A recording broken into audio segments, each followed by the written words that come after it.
Bonjour à tous et bienvenue pour ce nouveau test complet. Aujourd'hui, on va parler du Meizu 16S, donc la suite du Meizu 16e, et donc ce qui fait que c'est un nouveau smartphone qui est vendu à 500 euros, qui se place directement face au Xiaomi Mi 9 et qui a quelques arguments dans sa manche pour se démarquer, mais aussi des gros changements qui sont pas forcément la bienvenue, en tout cas pour ma part, pour ma vision des choses.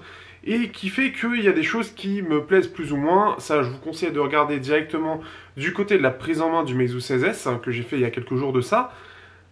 Et ce qui fait que là, on va quand même beaucoup plus s'axer sur l'appareil global et face à sa concurrence, mais aussi quelques petites choses qui m'ont plus ou moins gêné. La première chose, et non des moindres, c'est la disparition du jack. Ça, c'est une chose qui est une information qui est importante puisque Meizu a toujours été pro jack, ça a toujours été leur cœur de métier, et ils ont toujours sorti de très très bons produits avec des très bonnes sorties de jack sur tout ça. Et là, c'est totalement abandonné. Donc, c'est déjà une première chose qui peut un petit peu gêner. Mais aussi, en plus de ça, c'est-à-dire qu'il n'y a même pas de retour analogique ici. C'est-à-dire que si vous mettez n'importe quel adaptateur simple, ça ne fonctionnera pas.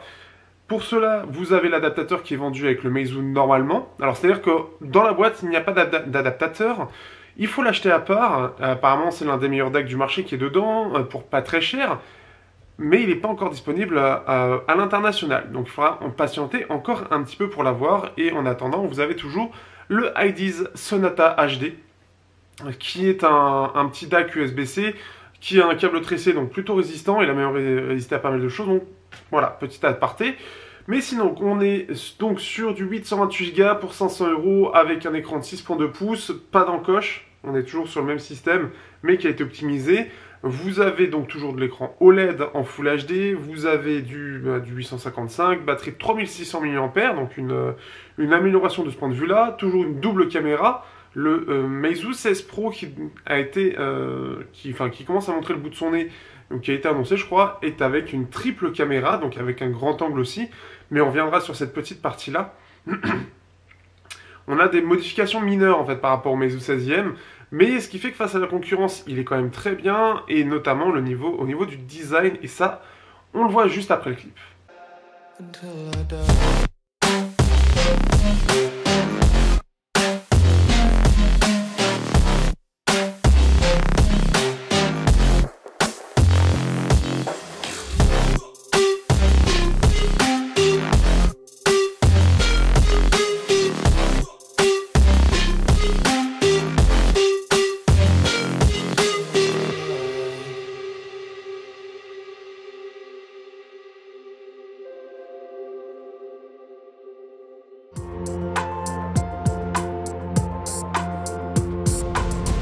Ce Meizu 16S, en termes de design, on a un design qui est très très soigné.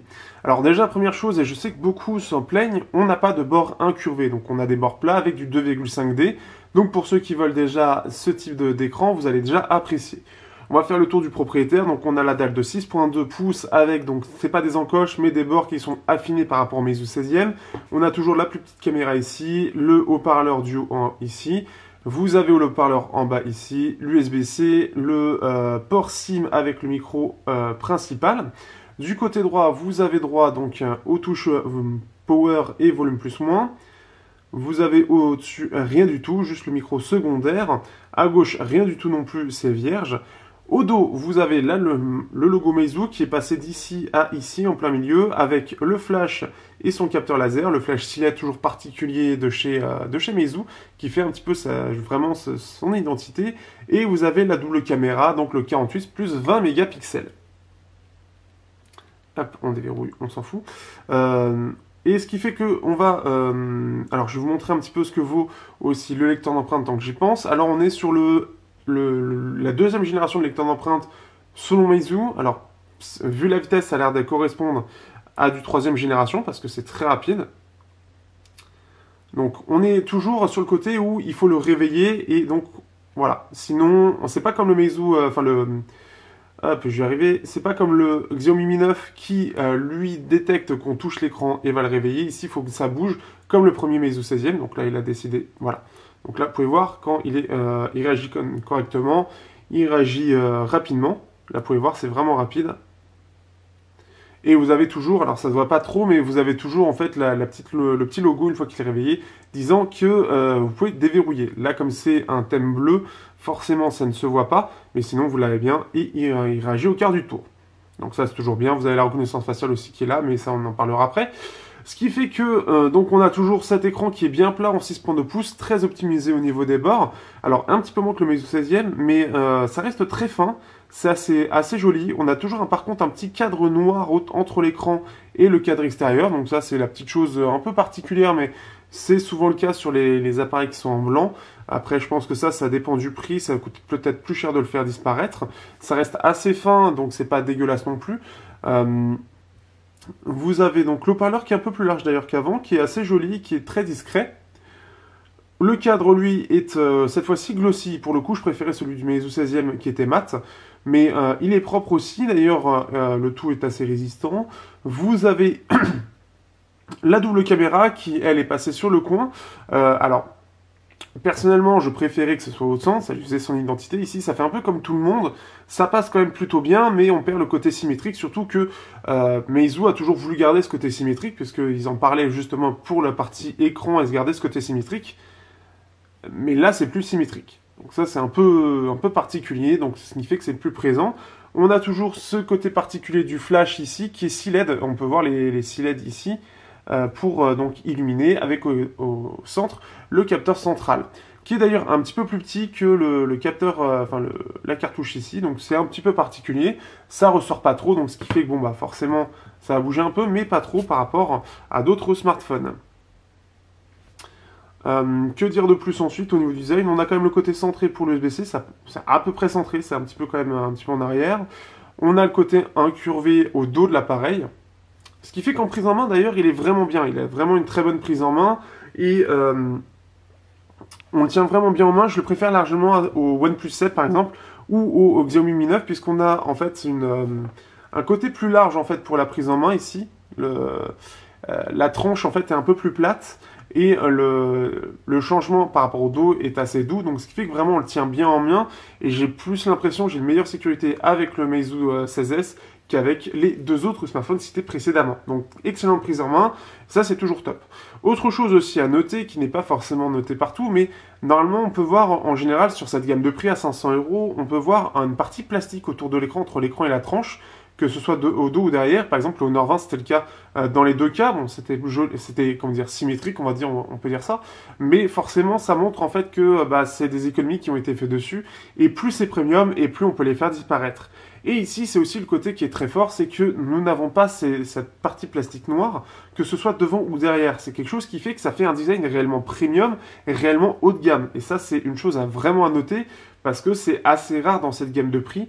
Et par exemple, pour noter, parce que je ne suis pas sûr que tout le monde comprenne par rapport à ça, vous l'avez ici, j'ai le Xiaomi Mi 9, qui là, hop, ici, vous pouvez voir en fait cette petite bande entre l'écran. Donc la petite partie qui ressort juste à côté de la tranche, et bien justement, c'est cette partie plastique.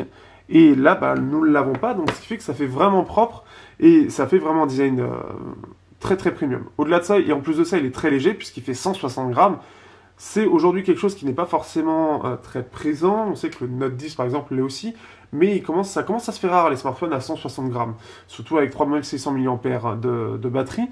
En général, on est à plus que ça, on est plus dans les 180-190 actuellement. Donc ce qui fait que ça fait un smartphone qui est léger, qui est agréable en main et qui ne va pas être fatigant. Donc ça, c'est aussi une bonne chose. Donc globalement, c'est un smartphone en termes de design qui est très très réussi. Comme je l'ai dit avant, le problème c'est surtout qu'on n'a plus de jack, ça c'est un problème pour moi, et qu'on n'a pas d'adaptateur fourni. Mais sinon, au-delà de ça, si pour vous justement le jack vous vous en foutez, le design est super propre et clairement il fait très très premium en main, il ne laissera personne indifférent.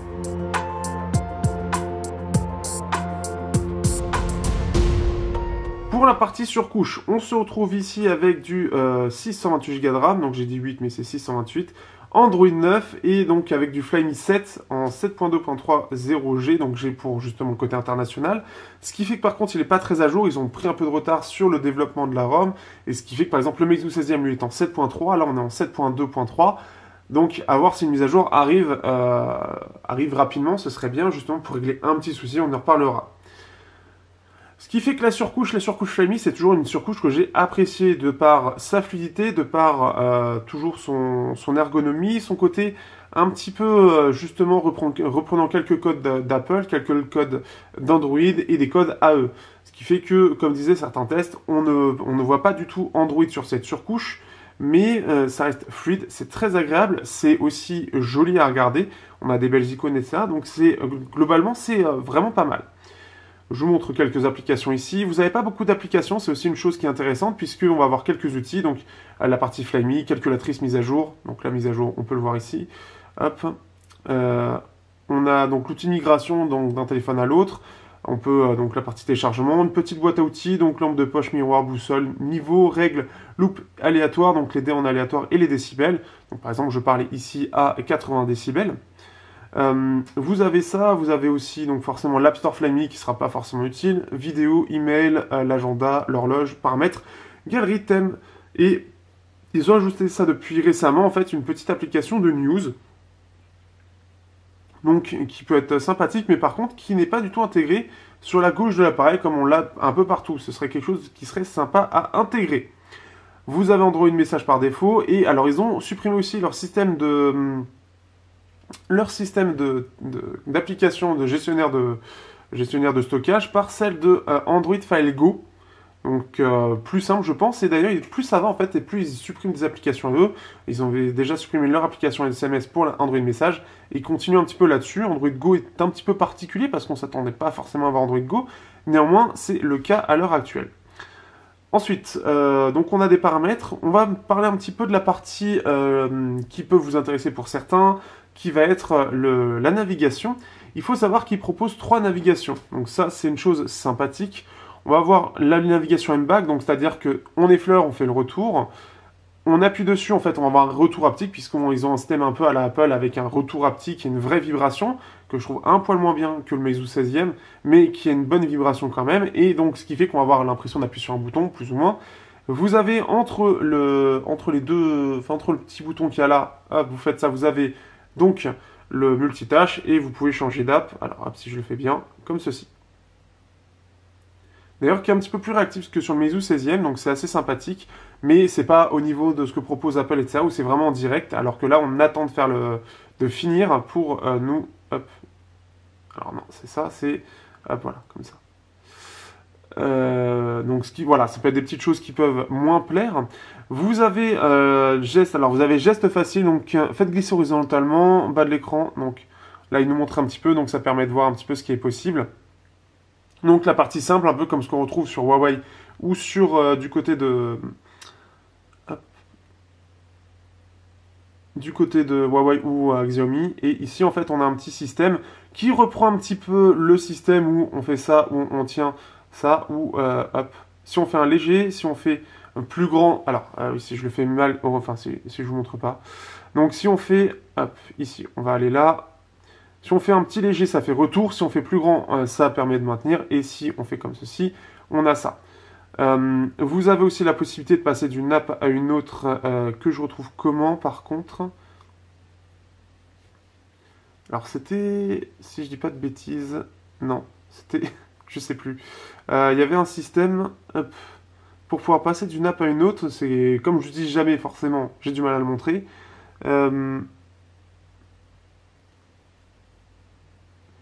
Donc c'était peut-être là.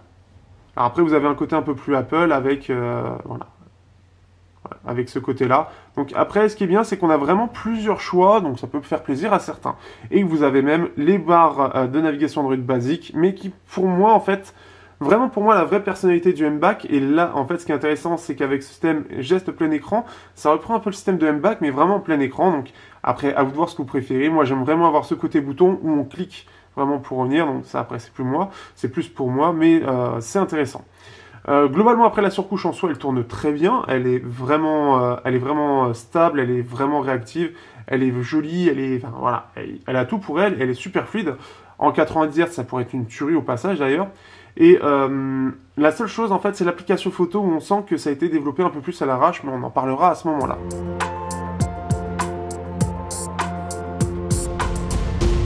Pour l'écran, on est sur un écran de 6.2 pouces en 18/9 toujours, avec donc du Full HD et un écran AMOLED. Un écran AMOLED qui d'ailleurs est de bonne qualité, on a vraiment de belles couleurs sans que ce soit abusé, et on a toujours la possibilité, alors déjà d'avoir le mode yeux doux, donc pour ceux qui veulent reposer leurs yeux, et donc voilà, donc, ce qui fait que c'est plutôt pas mal.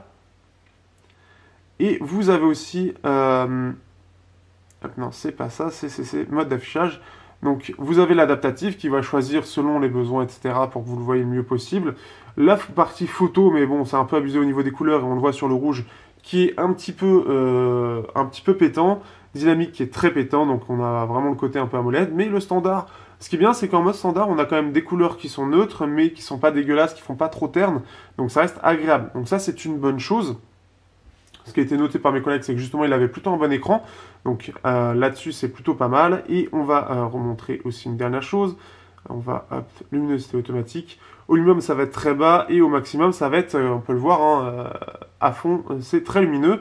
Donc là-dessus, il se débrouille bien. Vous avez aussi la possibilité d'avoir la gestion des couleurs qui sont très larges, la gestion en température de couleur.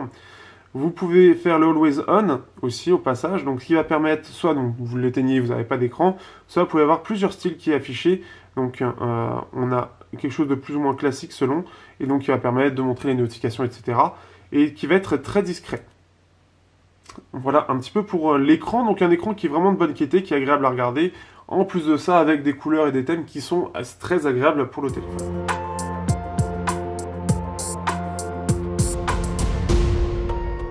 Pour la partie sonore, là donc, alors première chose, je ne parlerai pas du tout du jack, puisque comme je l'ai dit précédemment, ce port USB-C ne permet pas de mettre un adaptateur simple, juste en analogique. S'il nous met ça, il nous prévient bien, alors ça c'est quand même une bonne chose, mais il nous prévient bien d'utiliser, que c'est un accessoire qui n'est pas supporté, et qu'il faut utiliser un adaptateur digital, donc USB-C avec un DAC intégré, ou un casque, quand ils disent casque, c'est casque Bluetooth. Donc c'est précisé, mais c'est un peu dommage, puisque alors, je n'ai pas l'adaptateur de chez Meizu, et c'est un peu dommage de ne pas pouvoir profiter, surtout que la puce, l'amplificateur à l'intérieur, est toujours la même que celle du Meizu 16e, et on avait un très bon son dessus, donc c'est un peu dommage, et je ne comprends pas forcément pourquoi, et qu'on ne sorte pas l'excuse de la batterie, ça ne marche pas chez moi. Donc ce qui fait que forcément, encore une fois, quelqu'un qui enlève le jack, alors ils ont pas, je sais même pas si on met des excuses, mais c'est pour dire que c'est plus de batterie, c'est de la connerie, et la plus grosse connerie qui a été montrée, c'est le Note 10. Mais ce qui fait que, en plus de ça, quand c'est Meizu qui l'enlève, pour aucune raison particulière, et surtout assez brutalement, et sans adaptateur, je trouve ça un peu dégueulasse. L'adaptateur est en option, pour moi elle devrait être intégrée, surtout qu'ils l'ont travaillé, donc ça, je trouve ça très con de ne pas l'intégrer au téléphone, pour pouvoir le proposer à tout le monde, surtout quand on sait que Meizu était vraiment très bon dans les MP3, et donc ce qui fait que c'était un peu leur cœur de métier, c'était ce qui faisait la particularité de l'appareil, entre autres avec Flammy aussi qui a quand même d'autres choses, le design, etc. Mais c'était une de leurs particularités, et j'adore le Meizu 16e pour ça, il a une excellente jack de vraiment très très bonne qualité. Et je suis sûr qu'ils avaient la possibilité de mettre un jack, mais c'est juste qu'ils ne se sont pas emmerdés. Aujourd'hui, le Bluetooth est partout, et je pense aussi que c'est pour changer un peu leur image, avoir une image un petit peu plus premium avec ce côté on enlève le jack. Puis puisque de toute façon tout le monde l'enlève, pourquoi on s'emmerderait à continuer à la mettre? Mais là, c'est aux clients qui la mettent, puisque l'adaptateur est encore une fois en option en plus de l'appareil, et je trouve ça dégueulasse.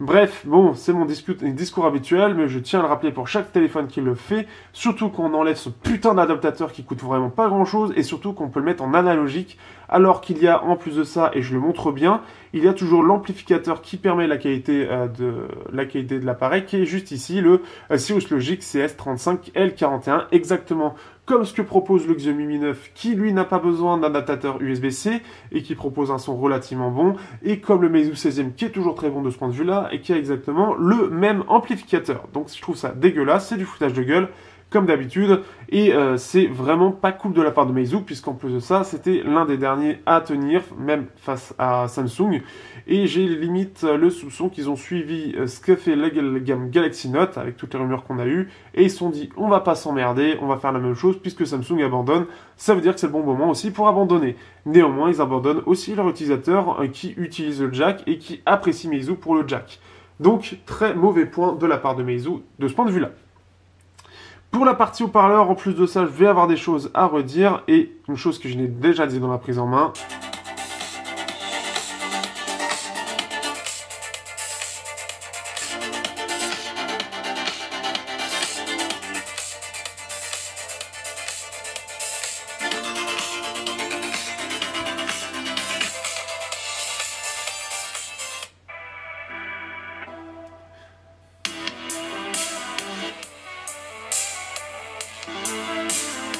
Bon, je pense que vous aurez très bien compris ce que je veux mettre en avant, c'est l'équilibre audio qui est fait entre les deux haut-parleurs et qui est vraiment mauvais.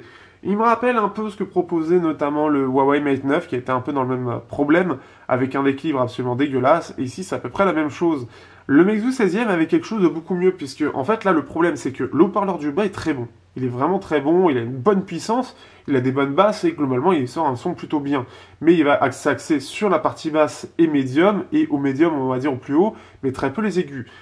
Normalement, les haut-parleurs, en tout cas dans ce type de configuration, ce haut-parleur-là est censé ressortir un petit peu les médiums pour garder un bon équilibre, et aussi les aigus.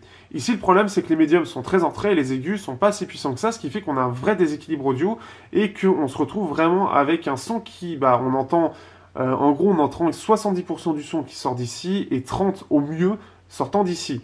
Donc c'est vraiment un gros problème, je trouve, de ce point de vue-là, puisque sur le Meizu, on avait... ça ressortait pas mal de bas médium et jusqu'aux aigus, et ce qui permettait d'avoir un son, notamment sur les voix, etc., qui était très bien équilibré, et ce qui était très agréable. C'était d'ailleurs un très très bon... là-dessus, il était vraiment très bon. Ici, on a une petite... c'est un peu moins bon. La qualité en elle-même du son, encore une fois, est très bonne. On a un bon équilibre entre les basses, les médiums et les aigus dans l'ensemble, si on prend l'ensemble des haut-parleurs, et il se défend bien face à d'autres. Néanmoins, voilà quoi, c'est...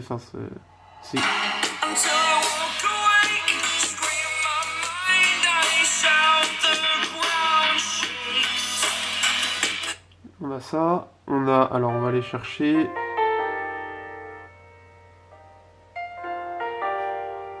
Là, on sent vraiment que tout le piano, en fait, il est là.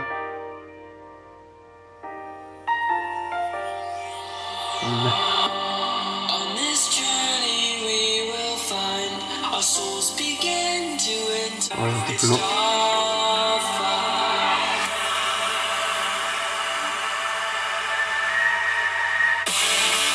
Alors voilà, un peu plus loin, c'est pas terrible ici. Ça va pas être...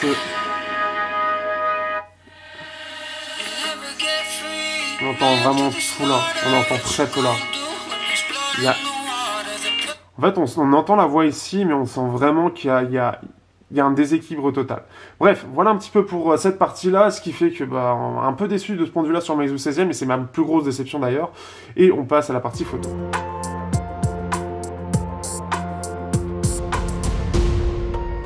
Pour la partie photo, on se retrouve donc avec ici donc une double caméra, le 48 mégapixels IMX 586 en ouverture 1.7 avec de la stabilisation optique, avec le même 20 mégapixels que l'on avait sur le Meizu 16e qui va servir pour le zoom. On va en parler pas mal, ça va être intéressant d'en parler. Et bien sûr, vous avez ici, s'il veut bien faire, vous avez ici donc le capteur laser avec le flash C-LED. En face, vous avez la même caméra qui est donc ici en 20 mégapixels et dont on parlera rapidement. Donc, ce qui fait que l'application est toujours la même. On a le mode portrait, le mode photo, la vidéo et donc vidéo en 4K 30 fps. On est toujours limité à ça pour l'instant. Donc, c'est un peu limité de ce point de vue-là. Et vous avez du 1080p avec EIS pour améliorer la stabilisation.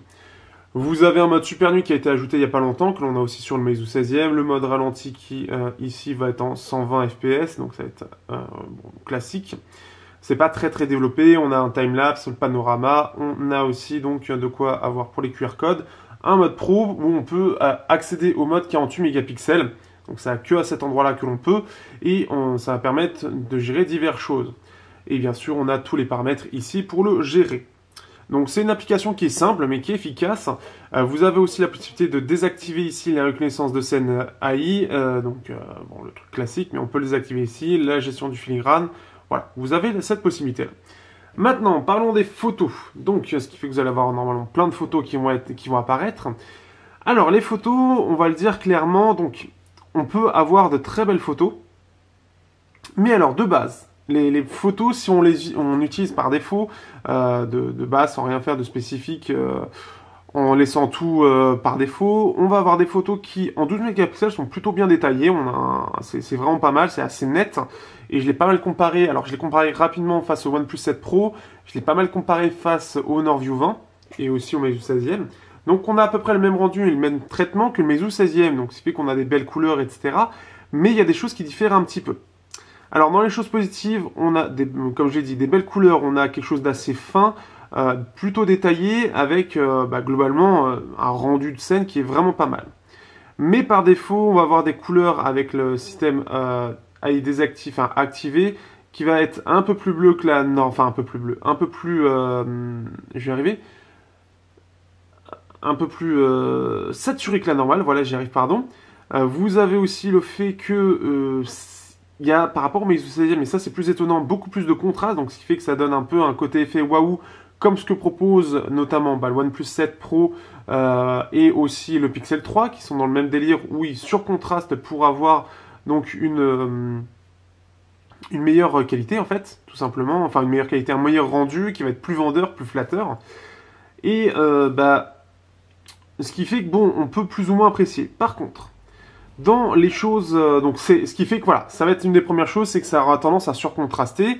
Ça, c'est une première chose. La deuxième chose, c'est le zoom. Le zoom est problématique parce que on est sur le zoom 21 mégapixels, sauf que il nous fait des photos de 12 mégapixels qui sont assez compressées et qui, clairement, parfois, on n'a pas l'impression de gagner un peu plus de détails.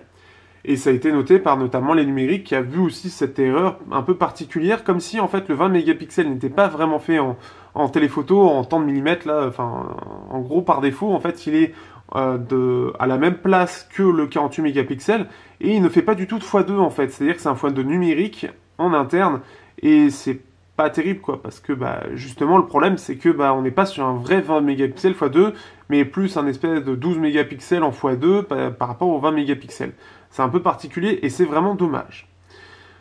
Mais globalement, pour ça, pour pouvoir faire des belles photos de bonne qualité, ce que j'ai fait, c'est surtout, je l'ai beaucoup utilisé en 48 mégapixels, et donc en mode pro et 48 mégapixels, et le zoom du 48 mégapixels, ce qui donnait des rendus plus propres.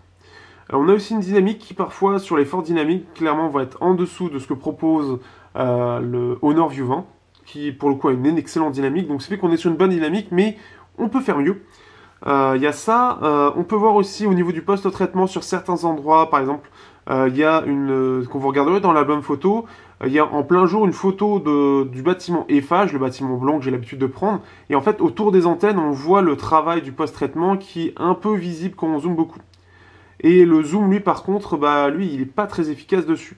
Ce qui fait que vraiment c'est là où il va vraiment montrer ses crocs, c'est clairement en 48 mégapixels où on va vraiment voir beaucoup de détails. On va avoir des très très belles photos, on va avoir des photos qui sont très détaillées et qui pour le coup, alors ce qui est très fort, c'est qu'au niveau du post-traitement, etc., on a un post-traitement qui est assez lourd parce que, en gros, il utilise le même post-traitement que ce que propose le Meizu 16e ou en 12 mégapixels en gros, mais il l'applique sur la finesse du 48 mégapixels, ce que ne fait pas par exemple le Xiaomi Mi 9, où ils appliquent le traitement comme si c'était du 12 mégapixels, donc c'est un peu plus fin, mais ça reste pas si fin que ça, comme si c'était du 12. Ça fait par exemple sur les écouteurs que j'ai, les écouteurs de RHA CL2, on a des photos qui sont très détaillées avec une excellente finesse, beaucoup de détails, il récupère pas mal de détails, et parfois il en récupère plus que le Honor View 20, et ça c'est assez fou parce que le Honor View 20 là-dessus est très bon, mais on a un peu ce traitement qui est un petit peu plus vendeur, on va dire ça, hein. On va dire ça comme ça. Ce qui fait que je peux faire de très très belles photos avec les belles couleurs, etc. J'en ai utilisé certaines pour les miniatures d'ailleurs. Donc ce qui fait que voilà, si on a la bonne stabilité, etc., on peut vraiment faire des photos très détaillées, très précises, et il m'a assez impressionné. Le problème, c'est que dans l'ensemble, en fait, on peut faire de très belles photos, mais que la qualité va un peu varier selon les conditions, et parfois même selon les photos. Ce qui fait que c'est le truc qui est un peu chiant. Ce que j'ai remarqué, c'est que voilà, alors en automatique, c'est là où c'est le plus aléatoire. On va pouvoir faire parfois de très très belles photos, et parfois ça va vraiment se casser la gueule, et c'est un peu étrange. Ce qu'il y a aussi, c'est que comme il aura tendance à surcontraster, on va voir parfois des choses en noir. Donc là, par exemple, j'ai le câble justement, le câble des RHA CL2, qui est beaucoup plus noire que la normale et qui, bah, en fait, on bouffe un peu tous les détails qu'il y a, on bouffe un peu la clarté un peu qu'on est censé avoir de ce truc-là, parce que bah, c'est trop noir par moment, le contraste est trop fort. Sinon après, dans l'ensemble, la scène est plutôt précise dans les rendus des couleurs, ça suit globalement le côté où ça va garder l'ambiance de scène, donc c'est assez joli. De nuit, alors que je retrouve un petit peu de nuit les photos de nuit que j'ai fait... de nuit, il se débrouille plutôt bien aussi. Ça, c'est une chose que j'avais appréciée, c'est qu'il était très précis. Il faut juste que je retrouve les photos. Vous allez normalement les voir défiler. Alors, elles sont où? Voilà, ici. Ce qui fait que en auto en 12 mégapixels, on va avoir une photo qui est super précise, qui est très détaillée. On a un bruit qui est assez limité. Là-dessus, c'est vraiment pas mal. C'est très précis. Le post-traitement est vraiment pas mal. Bien sûr, dans les zones d'ombre, il y aura un peu plus de bruit, mais ça reste très correct et ça reste très fin. On a quelque chose d'un peu similaire au Norview 20, mais avec plus un post-traitement un peu mieux géré là-dessus. Sur du 48 mégapixels, normalement, que je l'ai fait aussi. Là, c'est quoi? Non, c'est toujours... Hop. J'ai fait une deuxième fois la photo. Ça doit être en mode super night. Parce que le mode super night, bah, comme à peu près tous les modes en général, bah, il est moins bon. Il est moins précis, il y a un peu plus de bruit, on voit un peu plus le post-traitement. C'est moins détaillé, c'est moins fin. Et j'ai testé aussi en 48 mégapixels et c'était pas bon du tout. Hein. Clairement, il se casse la gueule. Il est vraiment pas fait pour le mode nuit. Donc ça, c'est les petites choses. Mais globalement, j'ai vraiment apprécié en photo. J'ai pu vraiment l'apprécier. Mais encore une fois, j'ai dû utiliser le mode pro pour pouvoir l'utiliser proprement. Parce que clairement, on a sur quelque chose qui est pas précis. Et j'ai l'impression que c'est la partie qui a été le plus rushée. Donc ce qui fait que c'est pas terrible de ce point de vue-là, et ça mérite encore un peu de travail. Donc en espérant voir un correctif rapidement, parce que bah, c'est ce qui manque un petit peu. Je fais rapidement en même temps une petite vidéo, ce que je n'avais pas fait pour la 4K. Donc encore une fois, on est limité à 30 fps par contre, en 4K. Hop, on peut voir... Ça a l'air plutôt propre au niveau de la stabilisation optique. Je vais essayer de refaire de toute façon une vidéo demain. Mais c'est plutôt propre, une stabilisation qui est plutôt propre. Et le traitement aussi pour gérer justement les changements qui est propre aussi. Donc ce qui fait que ça encore à travailler. Mais une fois que ce sera bien travaillé, ce sera mieux. Encore une fois, par contre, ça surcontraste un peu trop à par moment.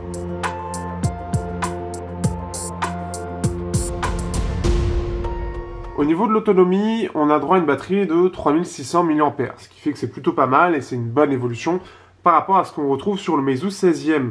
C'est ce qu'on retrouvait plus sur le Meizu 16e Plus, qui était à peu près, je crois, à peu près du même ordre en termes de batterie. Mais cette fois-ci sur un gabarit plus compact.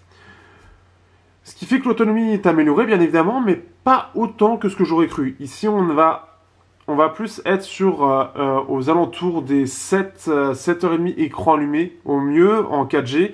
Là où j'avais plus l'habitude, en fait, je m'attendais plus à avoir du 8, voire peut-être 8h30 écran allumé, mais on perd 1 heure par rapport à mes prévisions. Donc après, avec mes prévisions habituelles, mon utilisation habituelle, et selon les jours, ça va plus ou moins être ça. On va être plus aux alentours des 6 à 7 heures écran allumé en 4G. Donc c'est pas extraordinaire, et je m'attendais un peu mieux. Donc ce qui fait que c'est quelque chose qui est encore un peu amélioré, en espérant que ça s'améliore rapidement.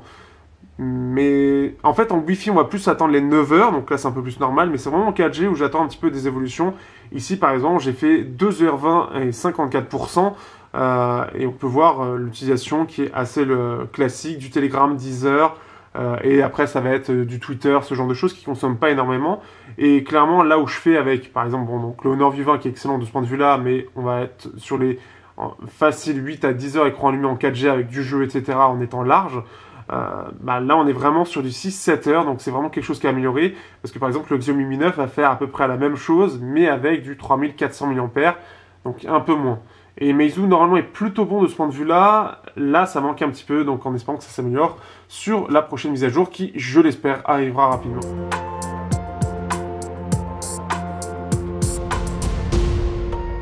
Au niveau des benchmarks, on se retrouve donc avec un Snapdragon 855 comme on en voit maintenant partout. Je vais pas détailler pour être précis, je vais juste faire. On est sur du 4 cœurs basse consommation, 3 cœurs haute performance et 1 cœur ultra haute performance.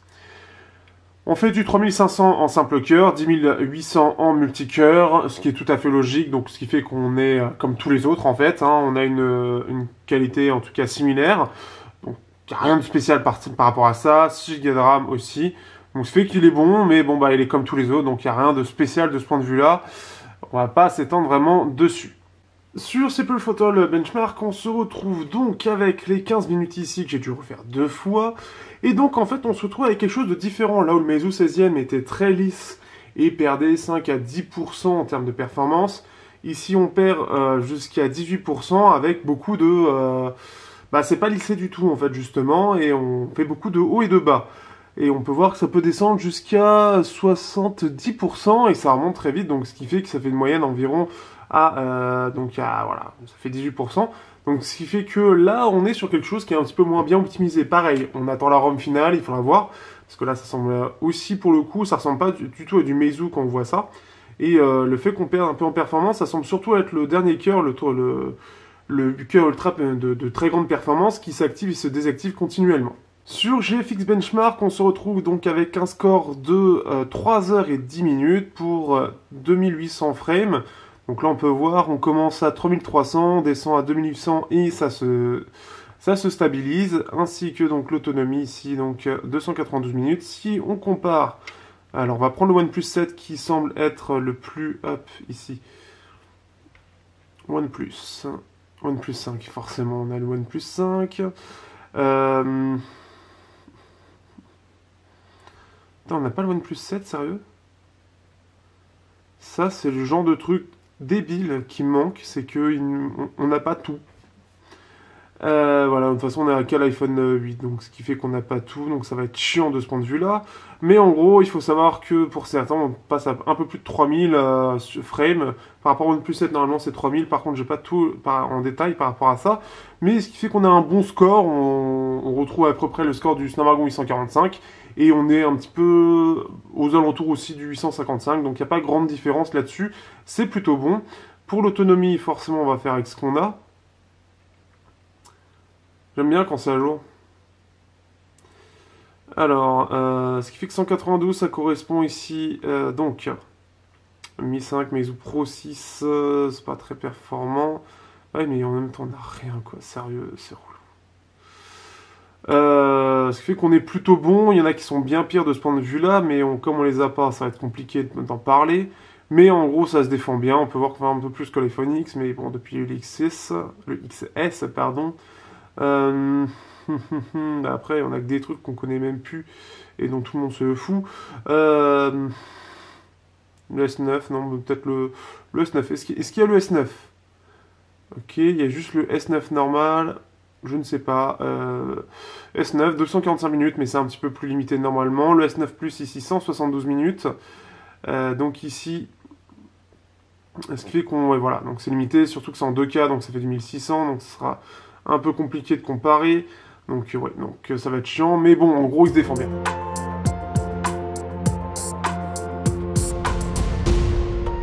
On se retrouve sur PUBG, notre jeu favori. Bon, sachez que bien sûr Fortnite est compatible, hein, mais on va montrer rapidement. PUBG, donc là, on est en graphisme limite et en HDR, donc ce qui fait qu'on va le mettre dans ces derniers retranchements. Et donc, hop, ici, on va aller chercher les armes. J'aurais bien un petit Apex pour le coup. Bon, ce sera quand même de la merde parce qu'on est sur un jeu mobile dont bah, c'est pas terrible de mettre ce genre de truc sur mobile, mais tant pis. Ce qui fait que j'ai toujours pas d'armes. Enfin, une poêle, c'est un peu limité en termes d'armes, mais bon. Alors, sinon, que dire, que dire? C'est de la merde. J'aime vraiment pas ce jeu.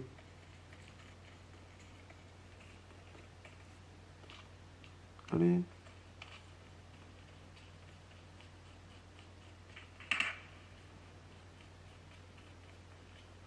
Donc on me tire dessus en plus de ça, et j'ai toujours pas d'armes, c'est sympathique. Mais pour une fois, ça change. Parce que d'habitude... Bon, maintenant il est où? Et c'est barré?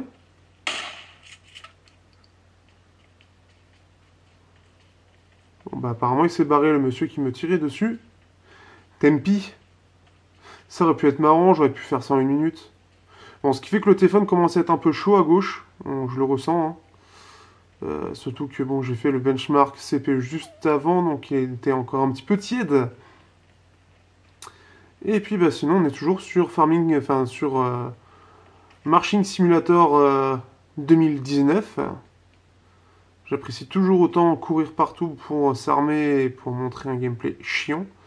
Mais ça permet de voir comment il se comporte, et c'est le seul intérêt de ce jeu. Surtout que bon, il a les graphismes au maximum, tout ça. Et puis un mec qui veut se ramener, merde. Ah, surtout, il y avait un mec tout à l'heure dans le coin.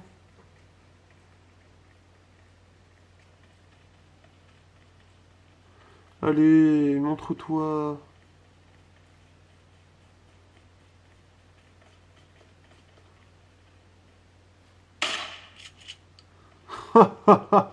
One shot. Ah là, je vis très mal.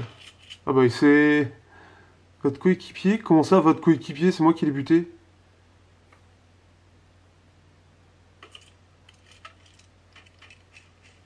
Oh, il était bien armé en plus, ce couillon.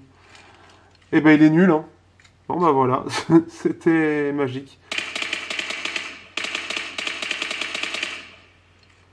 On va vider les chargeurs, hein, et puis voilà, hein. C'était très marrant.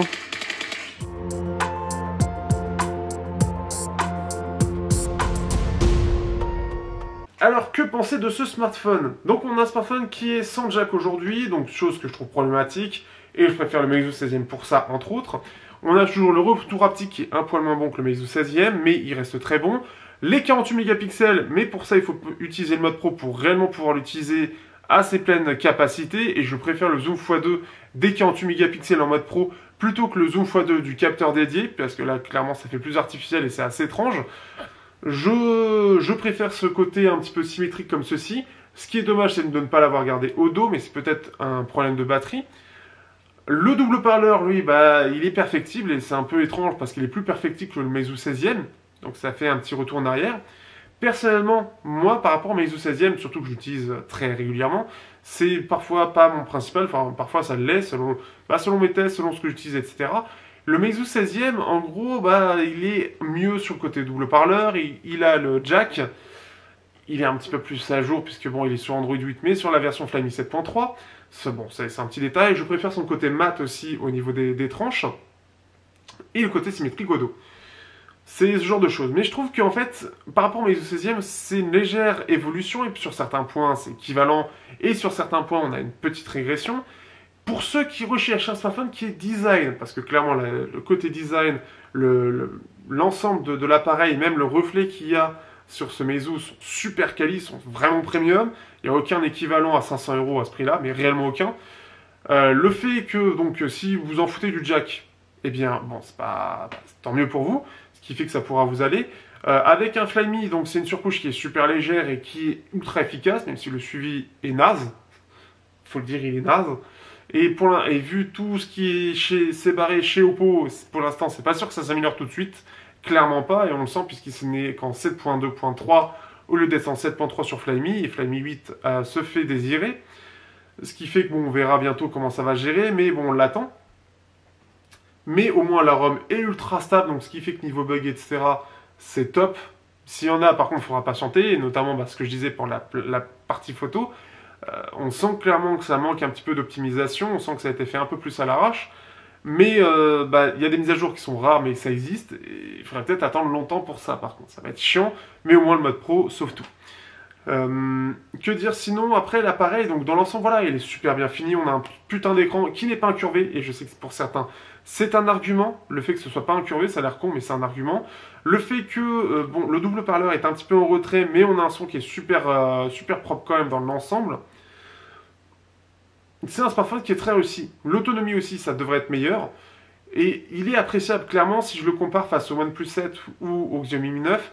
Je trouve les finitions, par exemple, bien meilleures, ainsi qu'une prise en main bien meilleure. Je le préfère au Xiaomi Mi 9 parce qu'il n'a pas d'encoche. Après, on a une autonomie qui est similaire. Par contre, bah, forcément, le jack, on ne peut pas juste utiliser un simple adaptateur. Donc bon, ça, c'est le truc chiant. Euh, Globalement, je préfère au Mi 9, je préfère la surcouche, je préfère le design, il n'y a pas d'encoche, il y a les notifs à l'écran, le lecteur d'empreintes, c'est de la version 3, par contre, il faut réveiller d'abord plus ou moins l'appareil pour dire hey, je suis là, je prends l'appareil pour le réveiller, parce que sinon, si vous posez juste le doigt quand il est sur un bureau, il ne bouge pas. Donc, il faut le bouger un petit peu, ça va réveiller le lecteur, et hop, ce sera bon. Vous avez ce genre de choses. Et globalement, c'est un très très bon challenger du Xiaomi Mi 9, c'est un très très bon challenger du OnePlus 7. Il a des atouts à revendre, mais ce qui est dommage, c'est qu'il perd un petit peu quelques-uns de ses charmes, le côté symétrique à l'arrière, parce que là, ça ne l'est plus, et le jack. Et ça, c'est vraiment dommage, parce que ils avaient commencé avec un Meizu 15e et un Meizu 16e qui étaient excellents, et apparemment, niveau vente, ça y allait. Et là, le côté symétrique qu'on perd, le côté jack qui était excellent qu'on perd, alors pourtant l'amplificateur est toujours là, bah c'est un peu dommage. C'est là où je me sens un petit peu frustré de l'appareil parce que ça n'a pas été réellement bien géré de ce point de vue-là. Sur Meizu 16S Pro qui est annoncé, toujours pas de retour de jack, et ça c'est dommage, j'aimais beaucoup jack. Vous aurez le triple capteur pour le grand angle, ça c'est vrai que c'est quelque chose qui manque aujourd'hui, et pour le coup qui montre que c'est juste une légère évolution du Meizu 16e, très légère, et donc ce qui fait que c'est un petit peu dommage de ne pas l'avoir mis directement dessus, surtout que bon, on va dire que ça aurait fait peut-être un petit peu plus passer le fait qu'il n'y ait plus de jack. Le fait aussi que l'appareil soit léger, ça a l'air con dit comme ça, mais le fait que l'appareil soit léger, c'est aussi un argument. Aujourd'hui, on est sur des smartphones qui sont généralement plus lourds et plus gros, plus massifs. Ici, c'est déjà bien optimisé en termes de gabarit, mais le fait que ça fasse que 160 grammes, c'est con, mais ça rend le truc super efficace. Il est léger en main, et c'est agréable pour la main, surtout quand on l'utilise à une main et que, comme moi, vous utilisez le petit doigt qui sert un petit peu de support, c'est très agréable. Donc, voilà, c'est un smartphone qui... Il a des défauts, et même il a des défauts face au Meizu 16e. Il n'est pas parfait, mais clairement, il arrive réellement à se mettre face à ses concurrents principaux et à me donner des arguments pour ça, à montrer qu'il en a dans le ventre, et surtout, si vous êtes attaché au design, clairement, le Meizu, il est très très beau. Et pour 500 balles, c'est quand même pas mal. Ce qui fait que vous l'avez aussi en blanc et en noir, ça je l'ai dit, je pense. Enfin bon, bref, voilà. Ce qui fait que l'appareil, à la fois, je l'aime beaucoup. En fait, si je le détache du Meizu 16e, de ce que je connais du Meizu 16e, c'est un super appareil. Il est super agréable à utiliser et je l'ai utilisé maintenant jusqu'au test. Ce qui est un petit peu rare jusqu'à maintenant, parce que j'avais tendance à les mettre de côté pour tester les autres. Ici, je l'ai utilisé jusqu'au bout et clairement, il est super agréable jusqu'au bout à utiliser. Encore une fois, c'est dommage pour le jack, mais sinon, c'est un excellent appareil. Je vous le recommande si il vous intéresse réellement. Si le suivi vous en battez les couilles, et le jack aussi, il ne peut que vous intéresser. Voilà, je pense que ce sera le mieux pour résumer l'appareil. Et sur ce, merci d'avoir regardé ce test jusqu'au bout. Si vous voulez me soutenir, vous avez tout dans la description. Merci à ceux qui me soutiennent déjà, les tipeurs. Et sur YouTube, n'hésitez pas à regarder les pubs, etc. si vous n'avez pas d'argent et si vous n'avez pas envie d'en donner. C'est toujours ça de prix pour moi en termes de retour d'investissement, de test. Et surtout pour mes futurs investissements. Vous avez le lien Meizu Store si vous voulez l'acheter. Vous avez des liens Amazon si vous voulez acheter des trucs sur Amazon. Ça permet d'avoir une commission pour avoir un appareil photo qui permettra d'avoir une prise micro et avoir une meilleure qualité sonore. Et puis voilà, je pense que j'ai tout dit. Merci à vous et à bientôt pour un prochain test sur Technoid.